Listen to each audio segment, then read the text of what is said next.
नमः शिवाय। त्रिदलं त्रिगुणाकारं त्रिनेत्रं च त्रियायुधं त्रिजन्मपापसंहारम् एकबिल्वं शिवार्पणम्। त्रिशाखैर्बिल्वपत्रैश्च अच्छिद्रैः कोमलैः शुभैः तव पूजां करिष्यामि एकबिल्वं शिवार्पणम्। सर्वत्रैलोक्यकर्तारं सर्वत्रैलोक्यपालनं सर्वत्रैलोक्यहर्तारम् एकबिल्वं शिवार्पणम्। नागाधिराजवलयं नागहारेण भूषितं नागकुण्डलसंयुक्तम् एकबिल्वं शिवार्पणम्। अक्षमालाधरं रुद्रं पार्वतीप्रियवल्लभं चन्द्रशेखरमीशानम् एकबिल्वं शिवार्पणम्। त्रिलोचनं दशभुजं दुर्गादेहार्धधारिणं विभूत्यभर्चितं देवम् एकबिल्वं शिवार्पणम्। त्रिशूलधारिणं देवं नागाभरणसुन्दरं चन्द्रशेखरमीशानम् एकबिल्वं शिवार्पणम्। गङ्गाधराम्बिकानाथं फणिकुण्डलमण्डितं कालकालं गिरीशं च एकबिल्वं शिवार्पणम्। शुद्धस्फटिकं सङ्काशं शीतिकण्ठं कृपानिधिं सर्वेश्वरं सदा शान्तम् एकबिल्वं शिवार्पणम्। सच्चिदानन्दरूपं च परानन्दमयं शिवं वागीश्वरं चिदाकाशम् एकबिल्वं शिवार्पणम्। सिपिविष्टं सहस्राक्षं कैलासाचलवासिनं हिरण्यवाहुं सेनान्यम् एकबिल्वं शिवार्पणम्।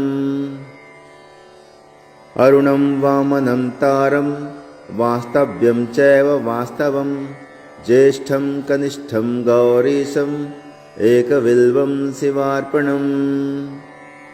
हरिकेशं सनन्दीशं उच्चैर्घोषे सनातनम् अघोररूपकं कुम्भम् एकबिल्वं शिवार्पणम्।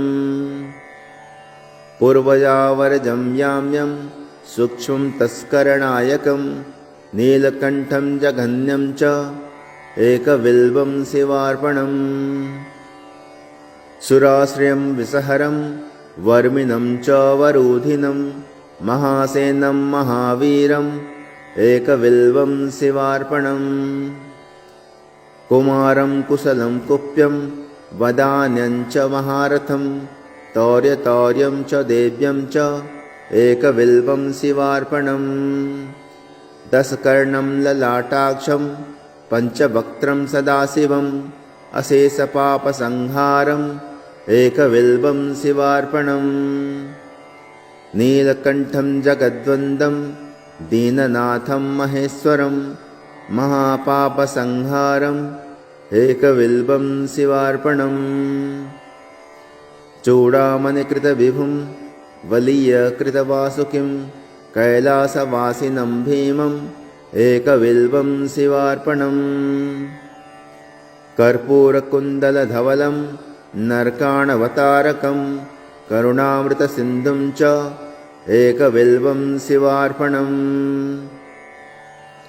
महादेवं महात्मानं भुजङ्गाधिपकङ्कणं महापापहरं देवम् एकबिल्वं शिवार्पणम्। भूतेशं खण्डपरशुं वामदेवं पिनाकिनं वामे शक्तिधरं श्रेष्ठम् एकबिल्वं शिवार्पणम्। फालेक्षणं विरूपाक्षं श्रीकण्ठं वक्तवत्सलं नीललोहितखट्वाङ्गम् एकबिल्वं शिवार्पणम्। कैलासवासिनं भीमं कठोरं त्रिपुरान्तकं वृषाङ्कं वृषभारूढम् एकबिल्वं शिवार्पणम्। सामप्रियं सर्वमयं भस्मोद्धूलितविग्रहं मृत्युञ्जयं लोकनाथम् एकबिल्वं शिवार्पणम्। दारिद्र्यदुःखहरणं रविचन्द्रानलेक्षणं मृगपाणिं चन्द्रमौलिम् एकबिल्वं शिवार्पणम्। सर्वलोकभयाकारं सर्वलोकैकसाक्षिणं निर्मलं निर्गुणाकारम् एकबिल्वं शिवार्पणम्। सर्वतत्त्वात्मकं साम्बं सर्वतत्त्वविदूरकं सर्वतत्त्वस्वरूपं च एकबिल्वं शिवार्पणम्। सर्वलोकगुरुं स्थानं सर्वलोकवरप्रदं सर्वलोकैकनेत्रं च एकबिल्वं शिवार्पणम्। मन्मोत्थधरणं सेवं भवभर्गं परात्मकं कमलाप्रियपूज्यं च एकबिल्वं शिवार्पणम्। तेजोमयं महाभीमम् उमेशं भस्मलेपनं भवरोगविनाशं च एकबिल्वं शिवार्पणम्। स्वर्गा अपवर्गफलदं रघुनाथवरप्रदं नागराजसुताकान्तम् एकबिल्वं शिवार्पणम्। मञ्जीरपादयुगलं शुभलक्षणलक्षितं फणिराजविराजं च एकबिल्वं शिवार्पणम्। निरामयं निराधारं निस्सङ्गं निष्प्रपञ्चकं तेजोरूपं महारौद्रम् एकबिल्वं शिवार्पणम्। सर्वलोकैकपितरं सर्वलोकैकमातरं सर्वलोकैकनाथं च एकबिल्वं शिवार्पणम्। चित्राम्बरं निराभासं वृषभेश्वरवाहनं नीलग्रीवं चतुर्वक्त्रम् एकबिल्वं शिवार्पणम्। रत्नकञ्चूकरत्नेशं रत्नकुण्डलमण्डितं नवरत्नकिरीटं च एकबिल्वं शिवार्पणम्। दिव्यरत्नाङ्गुलीस्वर्णं कण्ठाभरणभूषितं नानारत्नमणिमयम् एकबिल्वं शिवार्पणम्। रत्नाङ्गुलिविलसत् करशाखानखप्रभं भक्तमानसगेहं च एकबिल्वं शिवार्पणम्। वामाङ्गभागविलसत् अम्बिकावीक्षणप्रियं पुण्डरीकनिभाक्षं च एकबिल्वं शिवार्पणम्।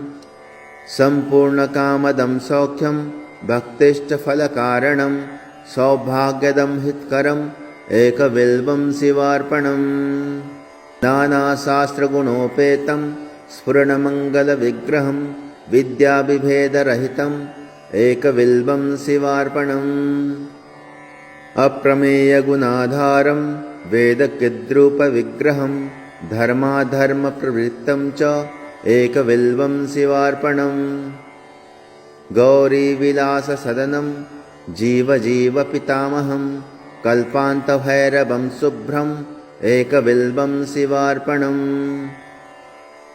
सुखदं सुखनाशं च दुःखदं दुःखनाशनं दुःखावतारं भद्रं च एकबिल्वं शिवार्पणम्। सुखरूपं रूपनाशं सर्वधर्मफलप्रदम् अतीन्द्रियं महामायम् एकबिल्वं शिवार्पणम्। सर्वपक्षिमृगाकारं सर्वपक्षिमृगाधिपं सर्वपक्षिमृगाधारम् एकबिल्वं शिवार्पणम्। जीवाध्यक्षं जीववन्द्यं जीवजीवनरक्षकं जीवकृञ्जीवहरणम् एकबिल्वं शिवार्पणम्। विश्वात्मानं विश्ववन्दं व्रजात्मव्रजहस्तकं व्रजेशं व्रजभूषं च एकबिल्वं शिवार्पणम्। गणाधिपं गणाध्यक्षं प्रलयनलनाशकं जितेन्द्रियं वीरभद्रम् एकबिल्वं शिवार्पणम्। त्र्यम्बकं मृडं शूरम् अरिषड्वर्गनाशनं दिगम्बरं क्षोभनाशम् एकबिल्वं शिवार्पणम्। कुन्देन्दुशङ्खधवलं भगनेत्रभिदुज्ज्वलं कालग्निरुद्रं सर्वज्ञम् एकबिल्वं शिवार्पणम् कम्बुग्रीवं कम्बुकण्ठं धैर्यदं धैर्यवर्धकं शार्दूलचर्मवसनम् एकबिल्वं शिवार्पणम् जगदुत्पत्तिहेतुं च जगत्प्रलयकारणं पूर्णानन्दस्वरूपं च एकबिल्वं शिवार्पणम् सर्गकेशं महत्तेजं पुण्यश्रवणकीर्तनं ब्रह्माण्डनायकं तारम् एकबिल्वं शिवार्पणम् मन्दारमूलनिलयं मन्दारकुसुमप्रियं वृन्दाकरप्रियतरम् एकबिल्वं शिवार्पणम् महेन्द्रियं महाबाहुं विश्वासपरिपूरकं सुलभं लभ्यम् एकबिल्वं शिवार्पणम् बीजाधारं बीजरूपं निर्बीजं बीजवृद्धिदं परेशं बीजनाशं च एकबिल्वं शिवार्पणम् युगाकारं युगाधीशं युगकृद्दुग्गनाशनं परेशं बीजनाशं च एकबिल्वं शिवार्पणम् दुर्जटिं पिङ्गलजटं जटामण्डलमण्डितं कर्पूरगौरं गौरीशम् एकबिल्वं शिवार्पणम् सुरावासं जनावासं योगीशं योगिपुङ्गवं योगदं योगिनां सिंहम् एकबिल्वं शिवार्पणम् उत्तमानुत्तमं तत्त्वम् अन्धकारसुरसूदनं भक्तकल्पद्रुमं स्तोमम् एकबिल्वं शिवार्पणम् विचित्रमाल्यवशनं दिव्यचन्दनचर्चितं विष्णुब्रह्मादिवन्द्यं च एकबिल्वं शिवार्पणम् कुमारं पितरं देवं श्रितचन्द्रकलानिधिं ब्रह्माशत्रुजगन्मित्रम् एकबिल्वं शिवार्पणम् लावण्यमधुराकारं करुणारसवारिधिं बुभ्रुमध्ये सहस्रांशि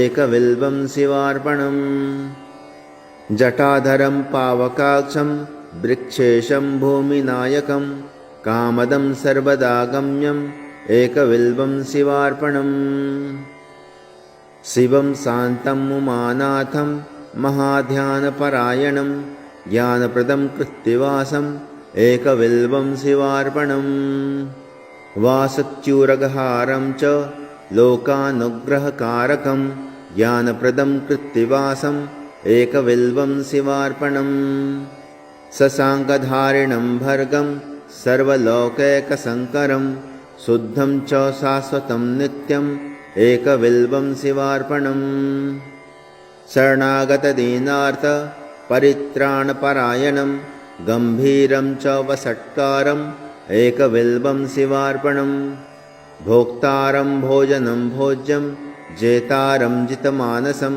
करणं कारणं जिष्णुम् एकबिल्वं शिवार्पणम् क्षेत्रज्ञं क्षेत्रपालं च परार्धैकप्रयोजनं व्योमकेशं भीमवेशम् एकबिल्वं शिवार्पणम् भवज्ञं तरुणोपेतं चोरिष्टं यमनाशनं हिरण्यगर्भं हेमाङ्गम् एकबिल्वं शिवार्पणम् दक्षं चामुण्डजनकं मोक्षदं मोक्षनायकं हिरण्यदं हेमरूपम् एकबिल्वं शिवार्पणम् स्थिरं धर्मम् उमानाथं ब्रह्मण्यं चाश्रयं विभुं जगन्निवासं प्रथमेक एकबिल्वं शिवार्पणम् रुद्राक्षमालाभरणं रुद्राक्षप्रियवत्सलं रुद्राक्षभक्तसंस्तोमम् एकबिल्वं शिवार्पणम् फणीन्द्रविलसत्कण्ठं वृजाङ्गवर्णप्रियं दक्षाधुरविनाशं च एकबिल्वं शिवार्पणम् नागेन्द्रविलसत्कर्णं महीन्द्रवलयावृतं मुनिवन्द्यं मुनिश्रेष्ठम् एकबिल्वं शिवार्पणम् मृगेन्द्रचर्मवसनं मुनीनामेकजीवनं सर्वदेवादिपूज्यं च एकबिल्वं शिवार्पणम् निधनेशं धनाधीशम् अपमृत्युविनाशनं लिङ्गमूर्तिमलिङ्गात्मम् एकबिल्वं शिवार्पणम्। भक्तकल्याणदं व्यस्तं वेदवेदान्तसंस्तुतं कल्पकृत्कल्पनाशं च एकबिल्वं शिवार्पणम्। घोरपातकदावाग्नि जन्मकर्मविवर्जितं कपालमालाभरणम् एकबिल्वं शिवार्पणम्। मातङ्गचर्मवसनं विराट्रूपविदारकं विष्णुक्रान्तमनन्तं च एकबिल्वं शिवार्पणम्। यज्ञकर्मफलाध्यक्षं यज्ञविघ्नविनाशकं यज्ञेशं यज्ञभोक्तारम् एकबिल्वं शिवार्पणम्। कालाधीशं त्रिकालज्ञं दुष्टनिग्रहकारकं योगिमानसपूज्यं च एकबिल्वं शिवार्पणम्। महोन्नतमहाकायं महोदरमहाभुजं महावक्त्रं महावृद्धं एकबिल्वं शिवार्पणम्। सुनेत्रं शूललाटं च सर्वभीमपराक्रमं महेश्वरं शिवतरम् एकबिल्वं शिवार्पणम्। समस्तजगदाधारं समस्तगुणसागरं सत्यं सत्यगुणोपेतम् एकबिल्वं शिवार्पणम्। माघकृष्णचतुर्दश्यां पूजार्थं च जगद्गुरोः दुर्लभं सर्वदेवानाम् एकबिल्वं शिवार्पणम्। तत्रापि दुर्लभं मन्येत् नभो मासेन्दुवासरे प्रदोषकाले पूजायाम् एकबिल्वं शिवार्पणम्। तटाकं धननिक्षेपं ब्रह्मास्थाप्यं शिवालयं कोटिकन्यामहादानम् एकबिल्वं शिवार्पणम्।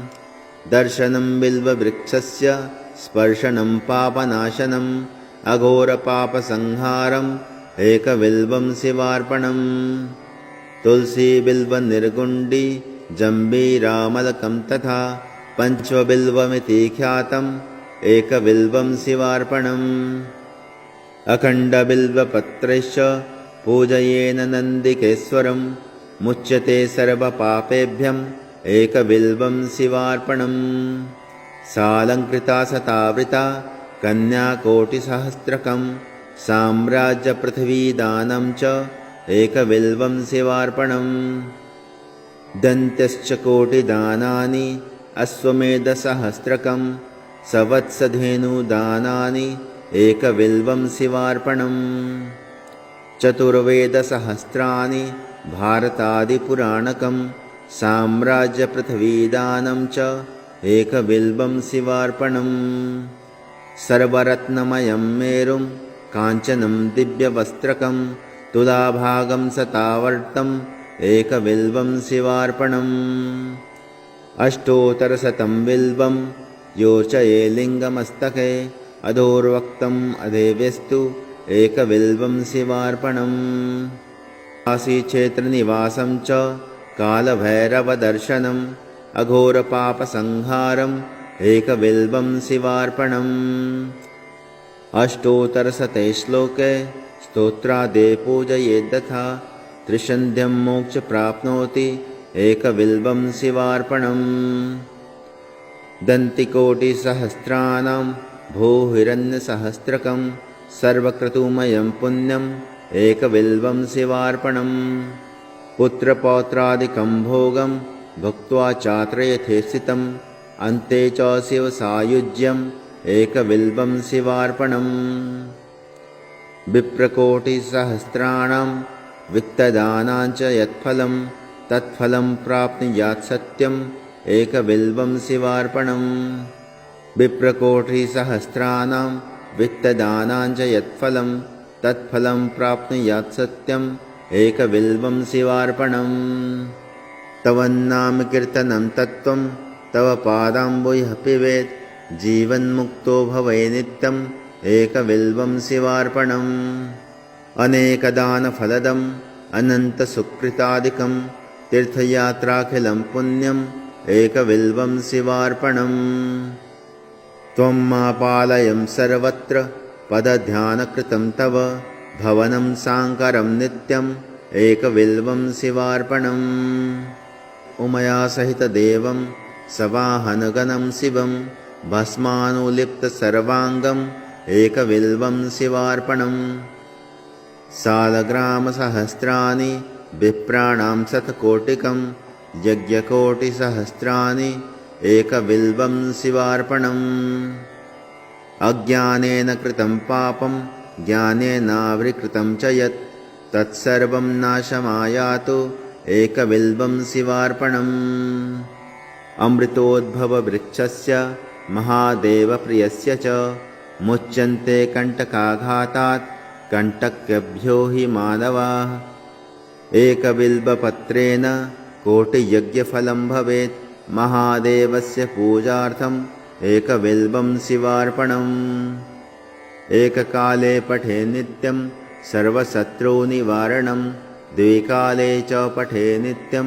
मनोरथफलप्रदं त्रिकाले च पठे नित्यम् आयुर्वर्ध्योधनप्रदम् अचिरात् कार्यसिद्धिं च लभते नात्र संशयः एककालं द्विकालं या त्रिकालयः पठे नरः लक्ष्मीप्राप्तिशिवावासः शिवेन सह मोदते कोटिजन्मकृतं पापम् अर्चनेन विनश्यति सप्तजन्मकृतं पापं श्रवणेन विनश्यति जन्मान्तरकृतं पापं पठनेन विनश्यति दिवारात्रकृतं पापं दर्शनेन विनश्यति क्षणे क्षणे कृतं पापं स्मरणेन विनश्यति पुस्तकं धारयद्देहि आरोग्यं भयनाशनम् इति बिल्वाष्टोत्तरशतनामस्तोत्रं सम्पूर्णम्।